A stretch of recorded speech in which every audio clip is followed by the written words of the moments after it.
முருகன் மாநாடு தொடர்பாக நயினார் நாகேந்திரன் அண்ணாமலை மீது வழக்கு பதிவு செய்யப்பட்டிருக்கிறது.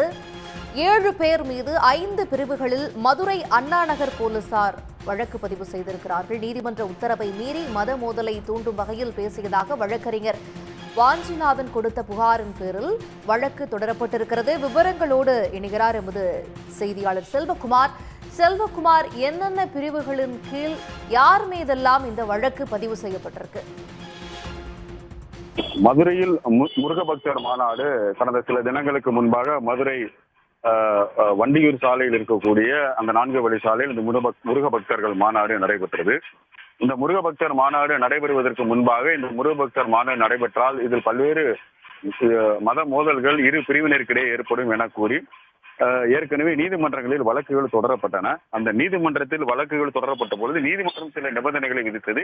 இது முழுக்க ஒரு ஆன்மீக மாநாடு. இந்த ஆன்மீக மாநாட்டில் நிச்சயமாக இதில் அரசியலோ மற்ற மத மோதல்களை தூண்டக்கூடிய பேச்சுக்களோ தீர்மானங்களோ நிறைவேற்றக்கூடாது என்ற நிபந்தனை விதிக்கப்பட்டது.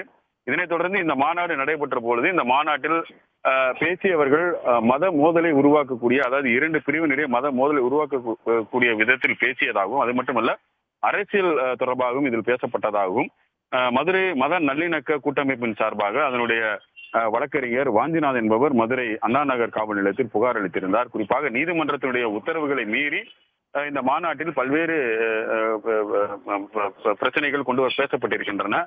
குறிப்பாக மத திருப்பரங்குன்றம் தொடர்பான விஷயங்களும் இதில் மறைமுகமாக பேசப்பட்டிருக்கிறது என்கின்ற விவரங்களை அவர் புகார் மனுவாக அளித்திருந்தார்.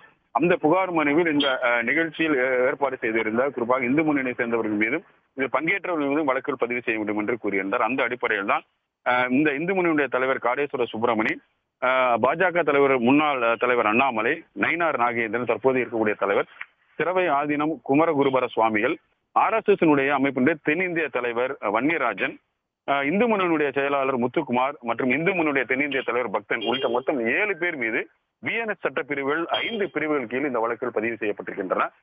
குறிப்பாக இந்த மத மோதலை தூண்டும் விதமாக ஏற்கனவே அவர் அந்த வழக்கறிஞர் வாஞ்சிநாதன் அளித்திருந்த புகாரின் அடிப்படையில் இந்த வழக்குகள் பதிவு செய்யப்பட்டிருக்கின்றன. தொடர்ந்து இது தொடர்பான விசாரணைகளுக்கு இவர்கள் அனைவருக்கும் சம்மன் அனுப்பி விசாரணை நடத்தப்படும் என்று தெரிகிறது.